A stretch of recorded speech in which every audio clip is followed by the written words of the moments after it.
I sold jewelry to fund my sister's college. At her graduation, she called me the Maid. Then, my name is Lena Ahmed. I'm 38. And the day I sold my mother's necklace to pay my sister's college tuition, I told myself it was love. But the day she called me the Maid in front of 1,000 people, that's the day I remembered it was also betrayal. But let me start with the necklace. It wasn't just gold. It was a memory. It was the last piece of my mother I had. A delicate chain with a crescent moon and tiny emeralds she used to say reminded her of my eyes. She wore it every Eid, every anniversary, and the night she died it was still around her neck. I remember taking it from the hospital staff's belongings bag, pressing it to my chest and whispering, "I'll keep her safe. I'll keep everything safe." But 10 years later, I stood in the harsh fluorescent light of a pawn shop, fingers trembling, watching the man behind the counter weigh it on a cold silver scale. He gave me a number. It was less than I hoped, more than I feared. Enough for Sarah's first semester. I handed it over. He slipped it into a clear plastic envelope, like it was nothing. Sarah was 18 then, full of fire, the kind of ambition that could light a city. I was 28, full of bills, the kind of exhaustion you carry in your bones, not your eyes. We'd lost our parents when I was 18 and she was just 8. Everyone wanted to split us up. "You'll never manage," an aunt said. "Focus on your own life," a social worker told me. But I couldn't let her go. She was my last piece of family, my last thread of belonging. So I dropped out of university, gave up the biology degree I'd been halfway through, and started working at a bakery, then a call center, then a second-hand bookstore. Anything that kept her in my home, in my arms, in my orbit. When she got accepted into Sterling University, a prestigious private college 3 states away, I cried. Real full-body sobs. Not because she was leaving, but because she made it. She'd done what I never could. She was my reason, my success story, my purpose. And I was willing to give her anything, even my mother's necklace. "I'll pay you back," Sarah had promised. "I'll make you proud." I didn't care about the money. I just wanted to sit in the audience one day, maybe in the back row, clapping quietly as she crossed the stage. Just a woman in a simple dress. Nothing flashy. Just proud. That's the image I clung to.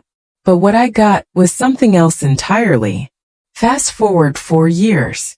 Sarah was graduating summa cum laude, top of her class, president of the debate society, featured in the alumni magazine. She texted me a formal invitation. "Come to the ceremony." I'm speaking smiling face with heart eyes. "Make sure to RSVP though. Seats are tight." The card was beautiful, thick ivory stock gold lettering. Her name printed at the top. Sarah Ahmed, Class of Honors. I saved up for a dress. Nothing too fancy, just a navy wrap I found at a thrift shop downtown. I polished my flats, straightened my hair, practiced smiling in the mirror. This was her day. But deep down I thought maybe, just maybe, it could be ours too.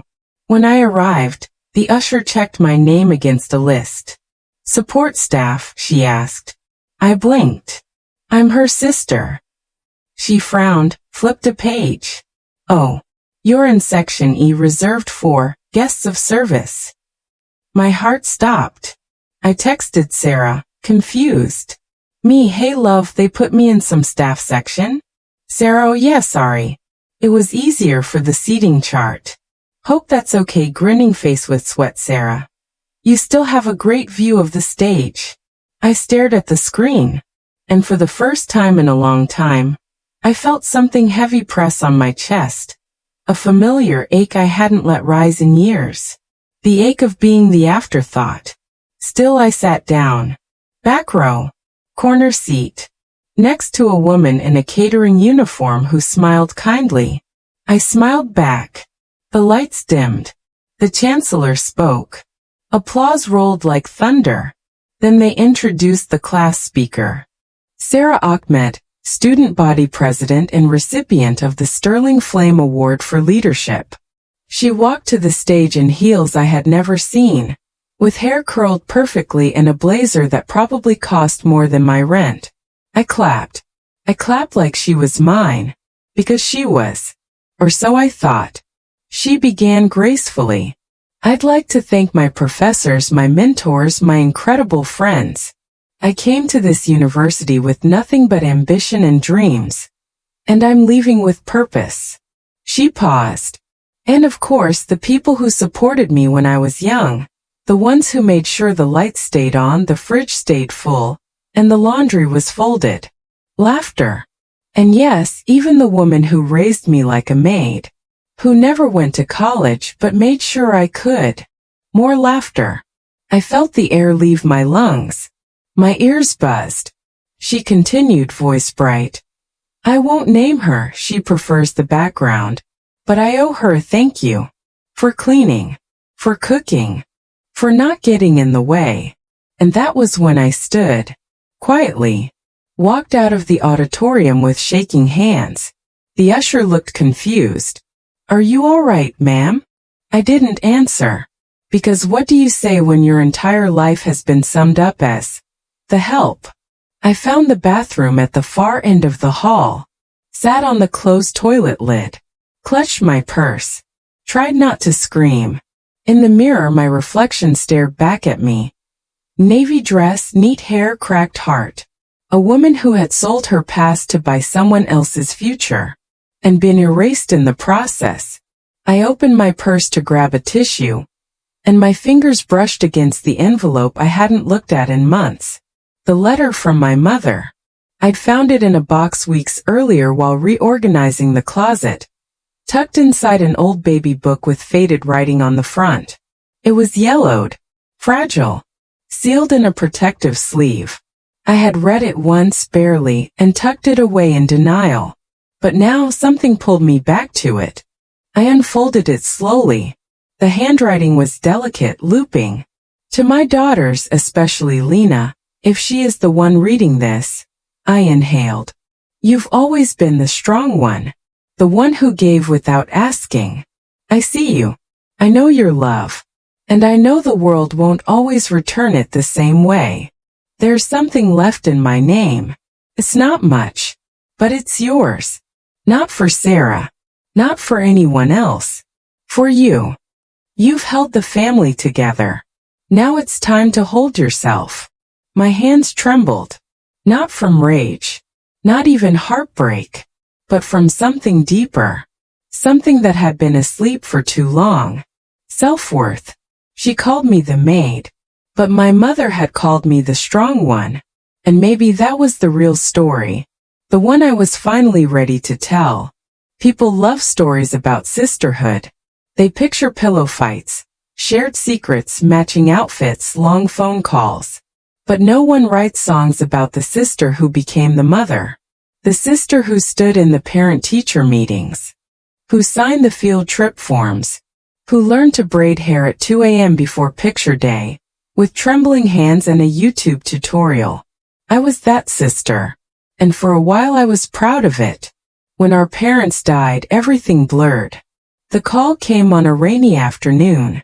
I remember because the laundry I'd left on the balcony was still soaked when I got home that night. They said the car was hit by a truck that ran a red light. No chance. No hudbie. No time to brace. I was 18. A college freshman studying biology. Sarah was 8. Obsessed with stickers and peanut butter. I don't remember the funeral. I remember holding her hand so tightly the whole time my fingers went numb. We moved in with our mother's cousin for a few weeks. But they had a baby. A small apartment. A lot of "we'll try our best, but..." I overheard them whispering in the kitchen one night. Lena should give the child up. Go back to school. She's barely an adult herself. I knew then what I had to do. I dropped out. Found a room in the back of someone's house. took a job shelving books at a second-hand bookstore and picking up weekend shifts at a bakery. The day I signed the custody paperwork was the day I lost my youth and claimed something else. Responsibility. I didn't resent it. Not at first. Sarah was bright. Curious. She had a memory like a sponge and a laugh that shook the walls. Every time I watched her read a new word or ace a spelling test, it felt like I'd done something right. And in those early years she knew it. She'd hug me and say, "You're the best big sister and best mom." I lived for those moments. I wore my exhaustion like a badge. I was the girl in her early 20s who couldn't go out on weekends because I was meal prepping for a third grader. And still, I never once thought of walking away. But somewhere around age 14, Sarah began to change. It was subtle at first. She'd roll her eyes when I double-checked her homework. Say things like, "I'm not a baby, Lena." Pull away when I tried to braid her hair. Normal teenage stuff, I told myself. But it wasn't just rebellion. It was distance. It was the beginning of something colder. At 16, she started telling friends I was her cousin, not her sister. She'd laugh it off. It's just easier. People get confused with the age gap. And then came the SAT prep, college visits, applications. She never once asked if it would be hard for me financially. I didn't expect her to. She'd never seen what I'd given up, only what I gave. I remember one specific day, the day she got her sterling acceptance letter. She screamed, jumped, hugged me. I did it. I actually got in. We danced around the kitchen. Then she stopped and said, "Wait, how are we going to pay for it?" I smiled tight-lipped. "Don't worry about it." And she didn't.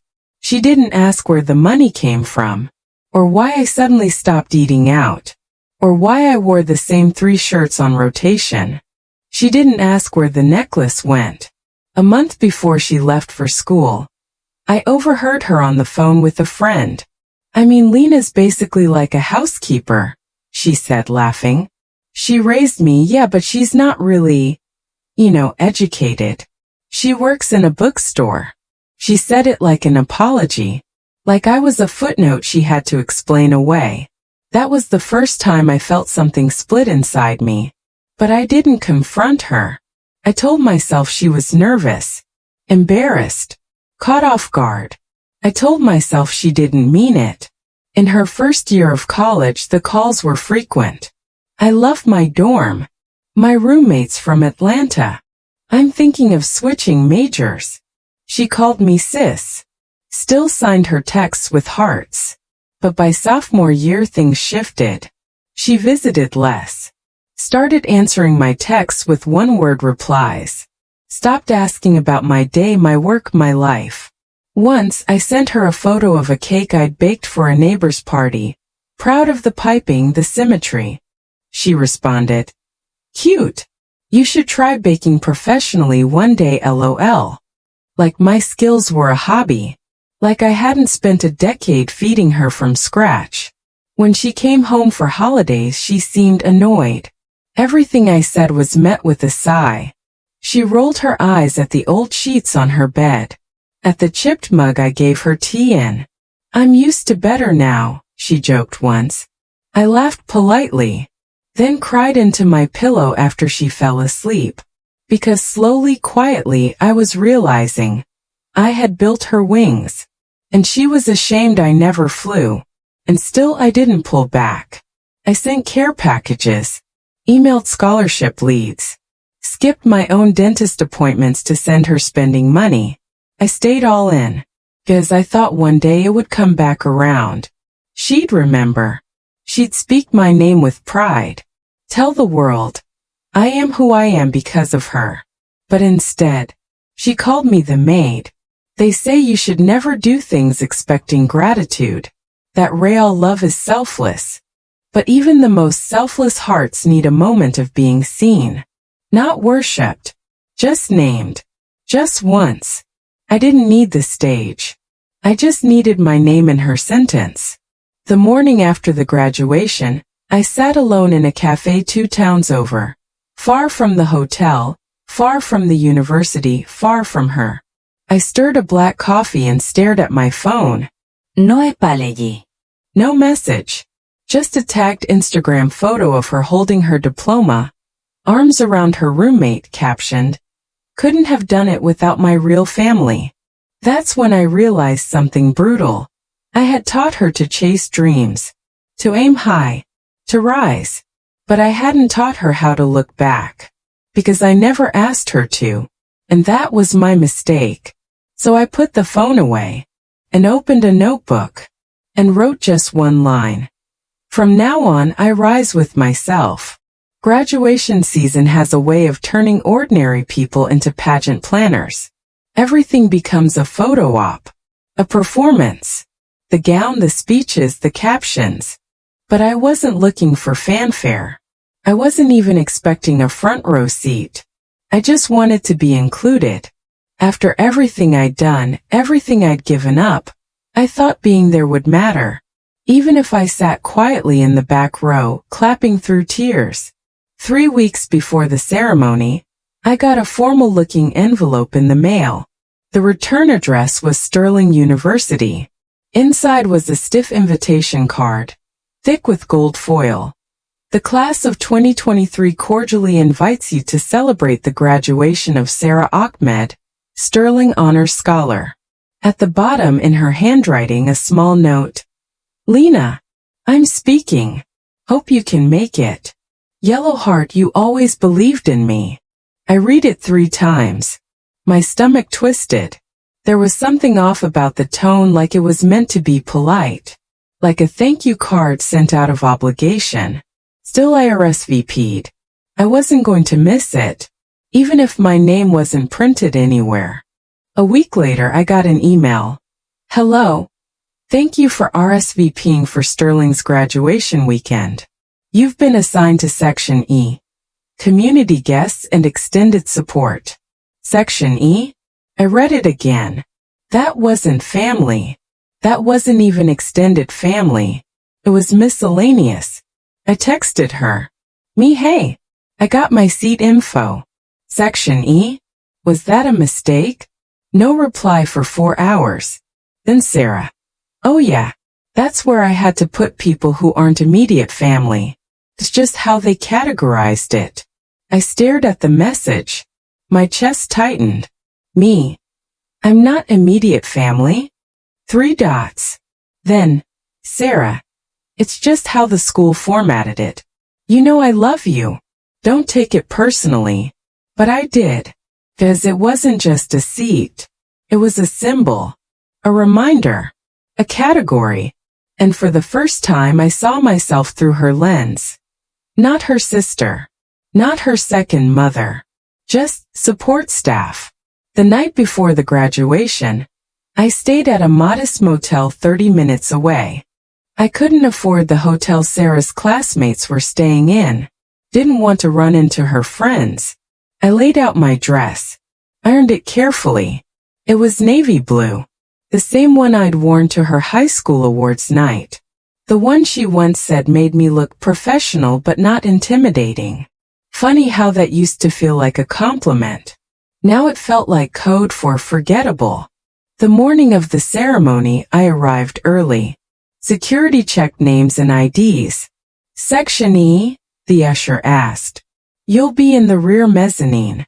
Behind the donor rows. Donor rows. I smiled politely. Follow the signs. The chairs were plastic. The programs are printed in grayscale instead of full color. There were no name cards. No place settings. Just a laminated sign taped to a chair that read, Extended Support. I sat. Alone. I looked around. Some of the other women wore janitorial uniforms. One had a baby on her lap. Another was helping an elderly woman with a walker. We exchanged quiet nods. The ceremony began. A sea of caps and gowns flooded the stage. Then came the dean. Then the class valedictorian. And finally, please welcome your student body president, Sterling Flame Award winner and keynote speaker, Sarah Ahmed. Applause roared. People stood. Phones lifted into the air like prayer hands. I stayed seated, my hands in my lap, my heart in my throat. Sarah stepped up to the podium radiant. Her robe shimmered. Her voice rang crisp through the microphone. I came to Sterling not knowing what to expect. I didn't come from wealth. I didn't come from legacy. She paused for emphasis. But I came with hunger, with drive, with grit. The audience nodded, impressed. I've worked hard. Eva stayed focused. And I've never forgotten the people who helped me. A pause. Here it comes, I thought. She's going to say it. Even just a sentence. Thank you. A name. My name. I want to thank my professors, she continued. My mentors. My roommates. The barista who memorized my coffee order before midterms. Laughter. And of course, the people behind the scenes. The ones who made sure the lights stayed on. The fridge stayed full. The laundry got done. My heart pounded. She was building toward it. Then with a smirk she said, like my maid, who raised me. Laughter. I won't name her. She prefers the background. The room laughed again. Applauded. And I died. Quietly. 100 deaths. Right there in section E. The words rang in my ears. My maid. Not my sister. Not my guardian. Not the woman who gave up her life for mine. Just the maid. A prop. An anecdote. A woman who ironed her shirts and never asked for more. I stood. Walked out without looking back. The usher at the door called after me. Everything all right, ma'am? I nodded. Too stunned to speak. Found the nearest restroom. Locked myself in. Sat on the bench and stared at my reflection. I didn't cry. Not yet. I just sat there, numb. My phone buzzed. I didn't check it.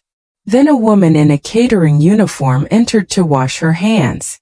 She glanced at me, then paused. You okay? She asked gently. I looked up. She smiled kindly. Graduation stress? We see a lot of tears on this day. I shook my head. Not stress. Just realization. Realization. That I've been invisible in a story I helped write. Her smile faded. You're not invisible, she said softly. You're just uncredited. For now. Then she left. That was the moment everything began to shift. Not with fire, but with a flicker. A whisper inside me that said, she erased you. But you still exist. I opened my purse. Pulled out my mother's letter. Unfolded the fragile paper and read the last line again. There's something left in my name. Not much. But it's yours. You've held the family together. Now it's time to hold yourself. I stood. Walked out of the bathroom. And whispered to myself, it's time. The word echoed in my ears long after I'd left the auditorium. Maid. Not mentor. Not mother figure. Not even my sister. Just the maid. The one who folded laundry in silence. The one who didn't belong in the family seating section. The one who preferred the background. It didn't hurt because it was a lie. It hurt because it was how she saw me. I walked for blocks, not caring where I was headed. My shoes pinched. My dress clung with heat and sweat. Still I kept walking. Not because I wanted to escape her speech, but because I couldn't stand sitting still in my own skin. Everything felt false. The smile I'd practiced. The gift I'd wrapped. The photo of her as a child I'd planned to give her in a frame. All of it, like some pitiful offering from someone who thought she mattered. I ended up on a bench outside an old bookstore. A woman nearby was reading to her toddler, repeating words like brave and kind and strong. And I wondered if any of those words had ever truly applied to me. Because if I'd been brave, would I have let myself be erased? If I'd been strong, would I have let her rewrite the story without me in it? Or had I just made myself so small for so long? She couldn't even see me anymore? That night I returned to my motel, turned off my phone, and laid the graduation program on the nightstand. Her name glowed in gold foil. I opened the folder, half expecting something redeeming. A note. Thank you. A whisper of acknowledgement. But it was blank inside. Just like the space I held in her narrative. I didn't sleep much. Instead, I sat at the tiny desk and stared at the one item I'd packed without knowing why. The letter. My mother's handwriting is still soft and deliberate, the way women of her generation wrote, as if every sentence might be their last. I reread it again, slower this time. If you're reading this, Lena, it means you're the one who stayed. You're the one who sacrificed so she could fly. And while the world may not see you, I do. There is something left. Not much. But it belongs to you. Use it. Rewrite the story.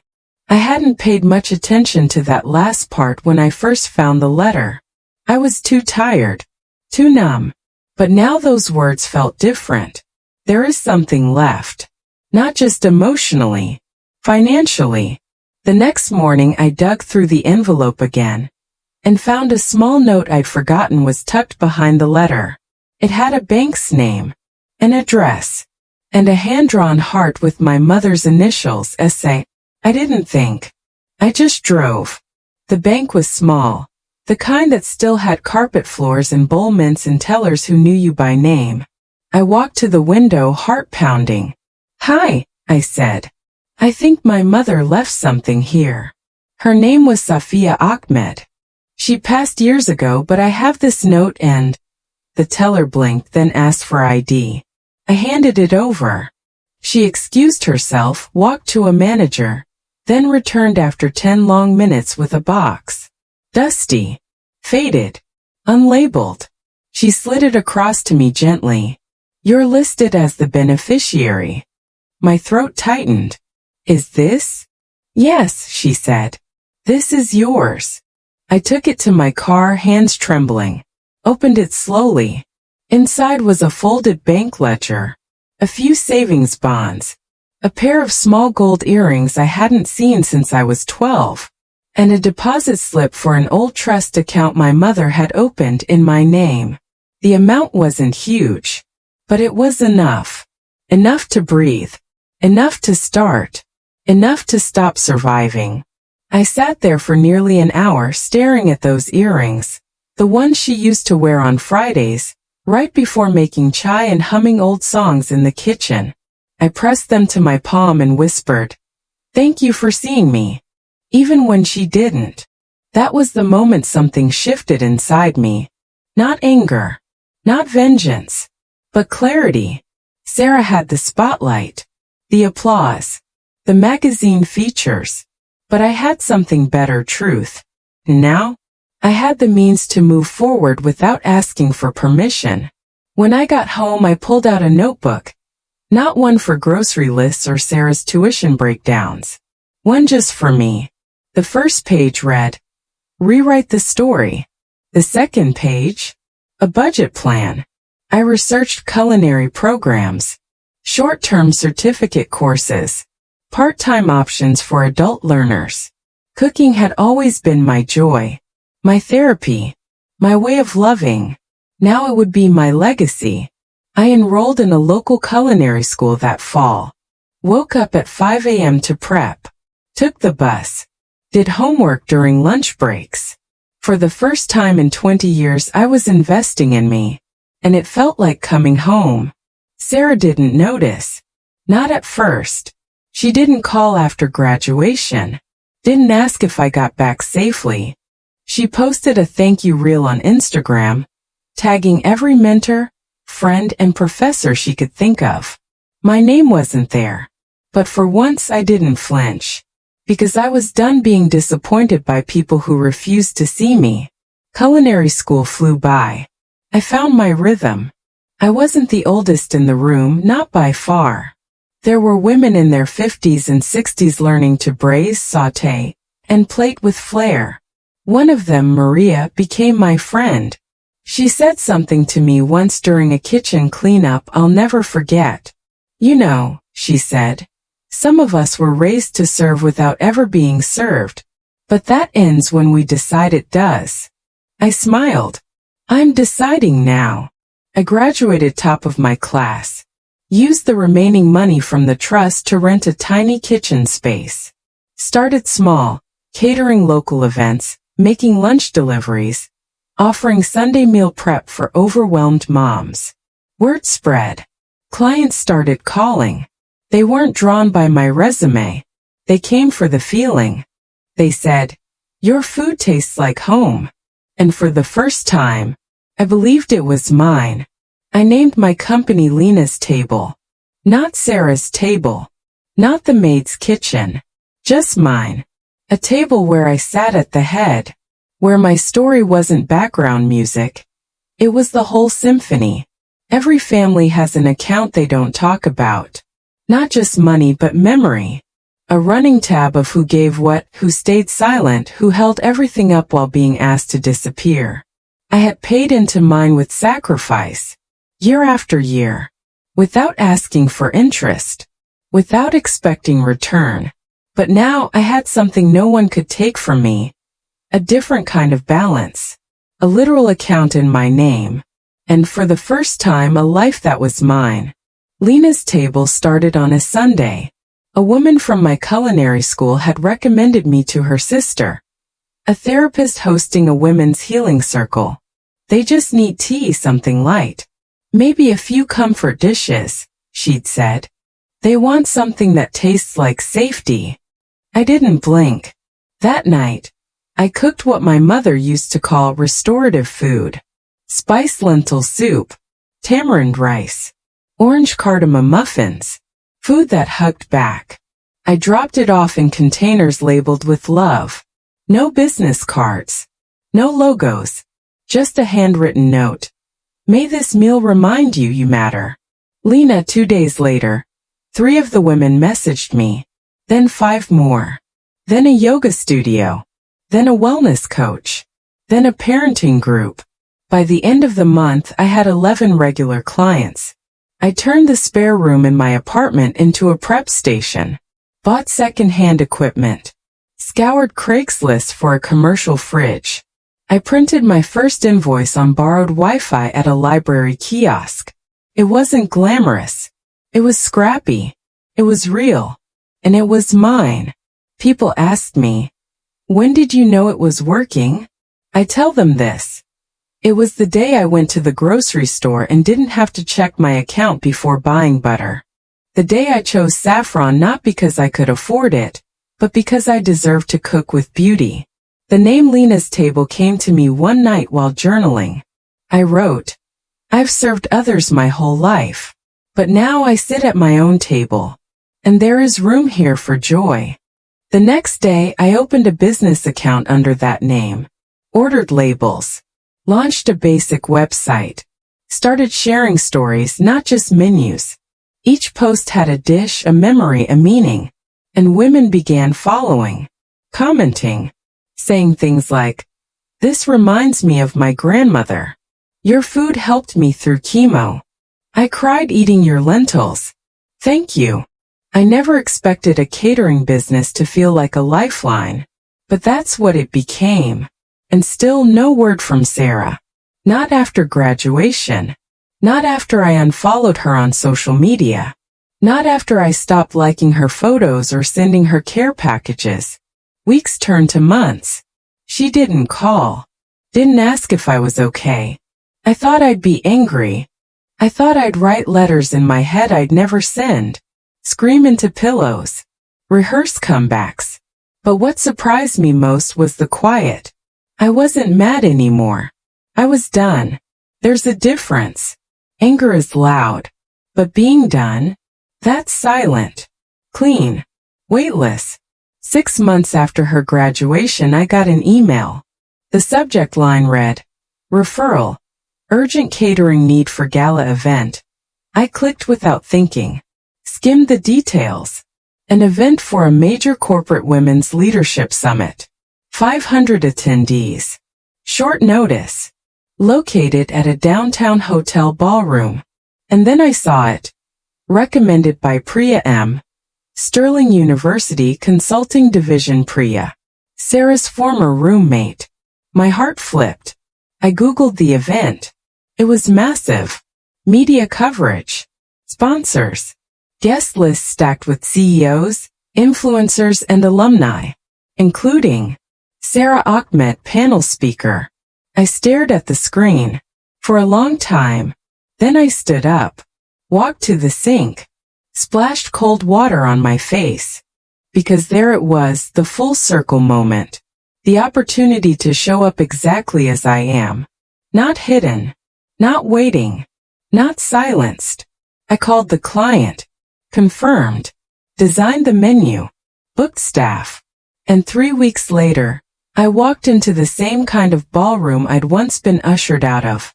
Not as someone's shadow, but as the vendor everyone was waiting on. I wore a crisp white chef's jacket with my name embroidered in cursive. Hair pulled back. Minimal makeup. No apology. I checked the prep tables. Directed the team. Briefed the servers. At one point a staffer tapped my shoulder and said, "There's a guest here who says she knows you." She looked surprised when she saw the name on the catering banner. I turned, and there she was. Sarah. In a fitted navy pantsuit. Holding a glass of sparkling water and staring like she'd seen a ghost. She didn't speak at first. Just walked over slowly.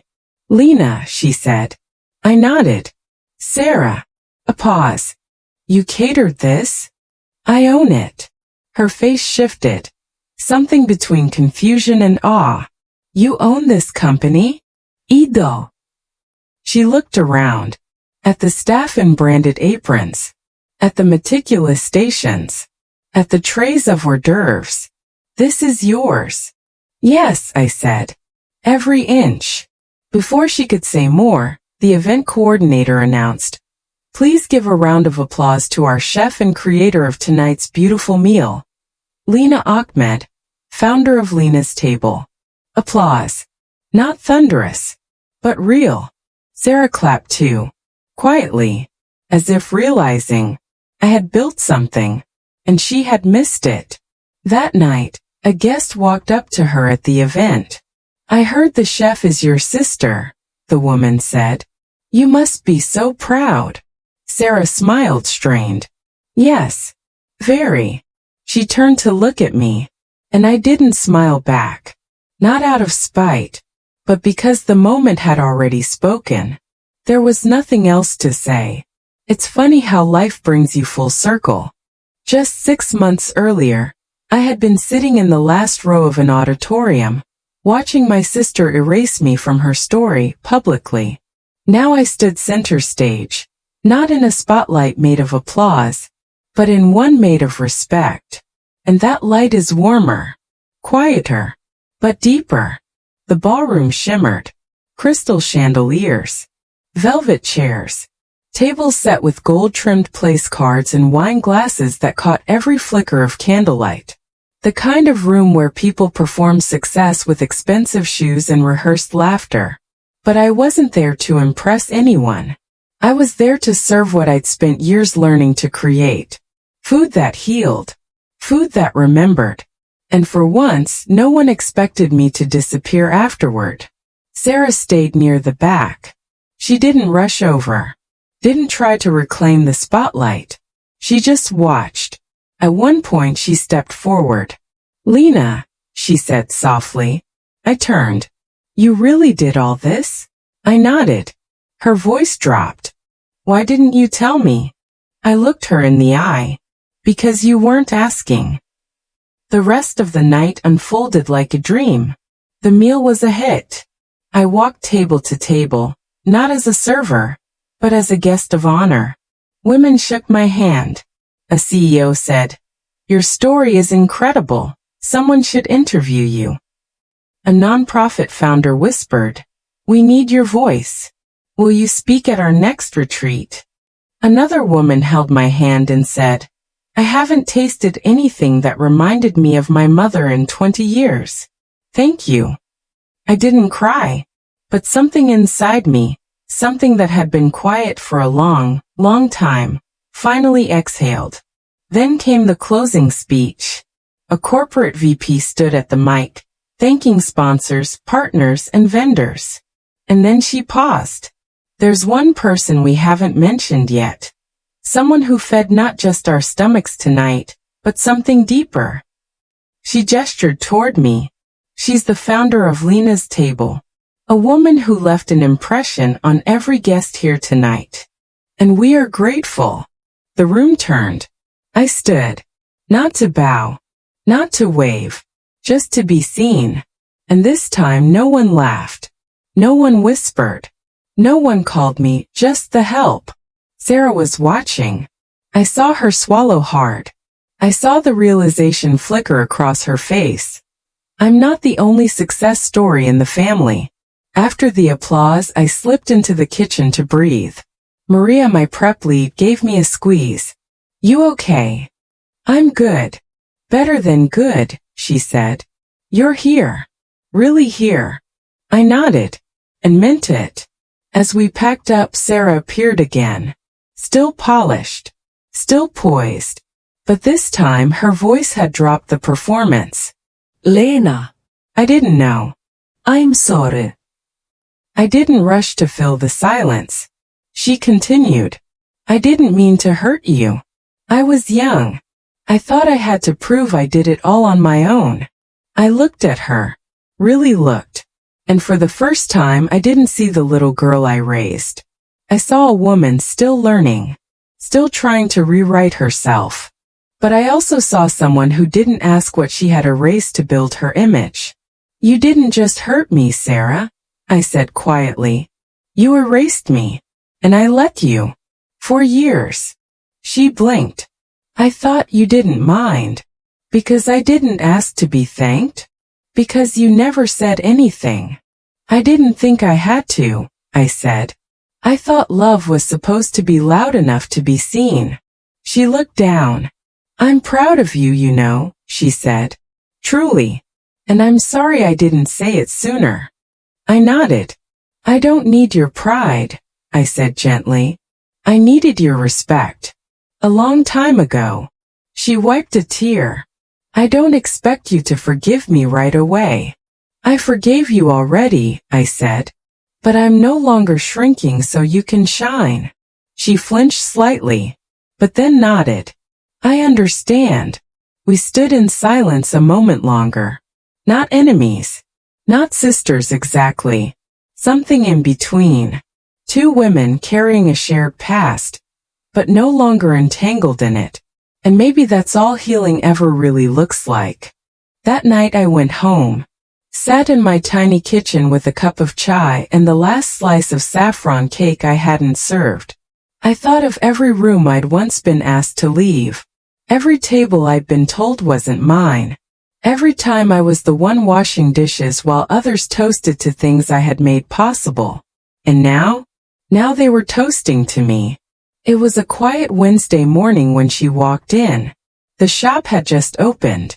The coffee was still steeping. The muffins barely out of the oven. And there she was. Sarah. In a tailored coat and sunglasses too big for the weather. She stood in the doorway like she wasn't sure if she was allowed to enter. Can I help you? I asked, soft but cool. She gave a small, almost embarrassed smile. I wasn't sure if you'd be here. I own the place. I'm always here. She nodded. Right. Of course. There were two customers behind her. She stepped to the side and waited. Waited her turn. I served tea to a woman reading a poetry book.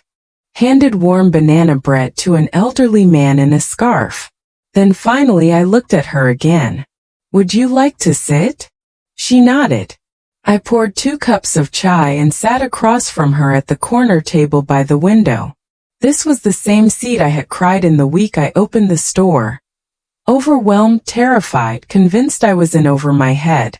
Funny how the same seat can hold completely different versions of you. Sarah held her cup like a shield. I've been meaning to come sooner, she said. I assumed you were busy. Erasing more chapters. She flinched. I deserved that. Silence. I saw your name mentioned on a podcast last week, she said.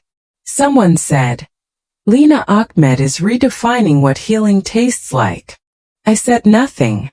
She took a breath. I'm sorry. The words landed like feathers. Not heavy. Not loud. Too light, honestly, for what had been lost. Still I waited. For what exactly? I asked. She swallowed. For saying what I said. For not thanking you. For treating you like a maid. She nodded, eyes shining. Yes. I leaned back. Do you want me to say it's okay? No, she said quickly. I mean, I hope you'll forgive me. But I don't want to pretend like it didn't happen. That caught me off guard. She was finally telling the truth. I didn't know how to explain you to people, she admitted. Not because I was ashamed of you, but because I was ashamed of myself. I raised an eyebrow. I needed the world to see me as self-made, like I'd built something on my own. And saying someone gave up their life for mine made it harder to believe I deserved it. I looked at her. I didn't give up my life, I said slowly. I gave up the version of it that people would have clapped for. I still had a life. I just wasn't allowed to celebrate it. She blinked back tears. I never even asked what you wanted. No, I said. You didn't. There was a long pause. She reached into her purse and pulled out a small velvet pouch. Laid it gently on the table. I stared at it. I found this at a vintage auction, she said. I knew it wasn't the same, but I thought maybe it could be something. I opened the pouch. Inside a gold necklace. Delicate chain. Crescent moon. Emerald accents. Not my mother's, but almost. It's not a replacement, she said quickly. Just a gesture. I nodded. Closed the pouch. Set it aside. Thank you, I said quietly. For the thought. She smiled relieved. But I wasn't finished. I need you to understand something. She sat up straighter. You said you're proud of me. That you're sorry. But I don't need either of those things if they come with the expectation that we'll go back to how things were. She blinked. I'm not asking for that. Good. Because I love you, Sarah. I always will. Pause. But I will no longer make myself small to be lovable. She looked down. Ashamed. But listening. I'm not here to punish you, I said. But I'm also not here to comfort you. She nodded.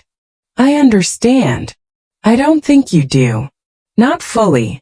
Because you still expect me to receive the apology. But the truth is, I already healed. She looked confused. I didn't wait for this moment to start living, I continued. I stopped waiting when you didn't text me after graduation. When you didn't look for me after the speech. When you let silence explain things you were too proud to. Tears spilled down her cheeks. I was wrong, she whispered. Yes, I said. You were. I stood. Not out of anger, but because the conversation was over. I wish you well, Sarah. I really do. And I mean it when I say I'll always love you. She looked up, eyes wide. That's it. I smiled gently. That's enough. She stood slowly. Left the necklace on the table. Then walked out. Not defeated. Just different. Later I slipped the necklace into a drawer. It didn't belong on my neck. Not yet. Maybe one day. Maybe never.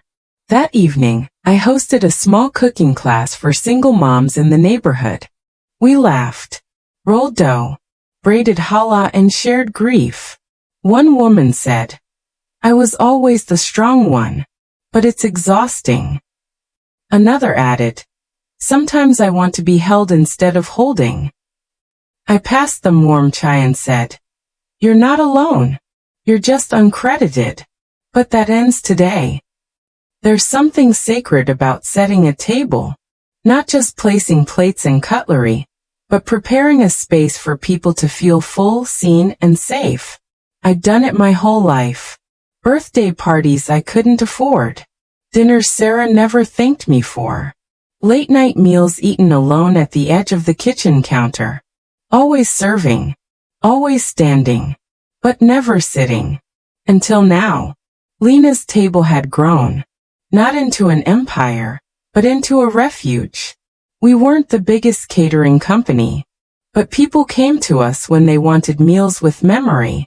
The kind that tastes like apology. Or hope. Or motherhood. Or something you miss but can't name. One night, a former client emailed.